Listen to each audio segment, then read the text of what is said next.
Imagine a place where every book ever written was stored. A place that held the memories of the human race. This was the Great Library of Alexandria. For 600 years, it was the brain of the world. It didn't just hold stories, it held the blueprints of our civilization. Mathematics, astronomy, medicine, engineering. Here, Eratosthenes calculated the size of the Earth to within a few kilometers, 2,000 years before satellites. Here, Aristarchus suggested that the Earth revolves around the Sun, long before Copernicus was even born. And here, Hero built the first steam engine, a toy that could have started the Industrial Revolution in ancient Egypt. By law, every ship that docked in Alexandria had to surrender its books to be copied. The city was hungry for knowledge. At its height, it held over 700,000 scrolls, the sum of all human experience. But knowledge is fragile. In 48 BC, Julius Caesar arrived, not to read, but to conquer.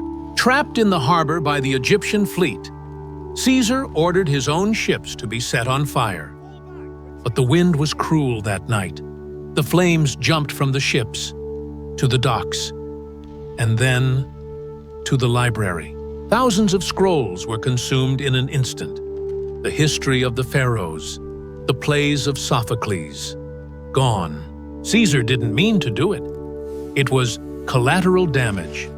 But the first wound had been struck. The library survived, but it was scarred. It would never truly recover its former glory. Over the next few centuries, the library faced a more dangerous enemy than fire: neglect. Emperors cut the funding. Scholars left. The scrolls began to rot from the humidity. Then came the wars. Queen Zenobia, Emperor Aurelian. The district of the library became a battlefield. By the year 300 AD, the main library building was likely already gone, destroyed in the crossfire of civil wars.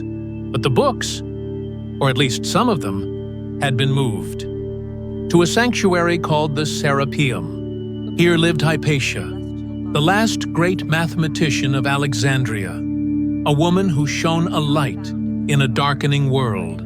But the world was changing. In 391 AD, Bishop Theophilus declared war on the pagan temples. A mob marched on the Serapeum. They weren't coming to read.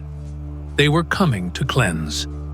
They smashed the doors, they toppled the statues, and they found the books. To the mob, these weren't scientific treasures. They were symbols of an old, wicked past. Hypatia watched her world burn. Years later, she too would fall victim to the mob. And with the last scroll turned to ash, the lights of the ancient world went out. We estimate that we lost 99% of all ancient knowledge. We lost the history of the world, written by the Babylonians. We lost the plays of Aeschylus. If Hero's steam engine had survived, if the astronomy of Aristarchus had been accepted, we might have skipped the Dark Ages entirely. We could have had an industrial revolution in the year 1000. We might be walking on Mars today. Instead, we hit reset. Did they know about America? Did they know about Atlantis? We will never know. History is silent because we silenced it. Decades later, when the Arabs conquered Alexandria in 642 AD, legend says Caliph Omar ordered the remaining books burned. If they agree with the Quran, they are useless. If not, they are dangerous. They say the scrolls were used to heat the bathhouses for 6 months. But most historians believe this is just a story. By then, there was likely nothing left to burn. The library wasn't destroyed in a single day. It died 1,000 small deaths. Today, a new library stands in Alexandria, a monument to memory. We have the internet, the cloud. We think our knowledge is safe.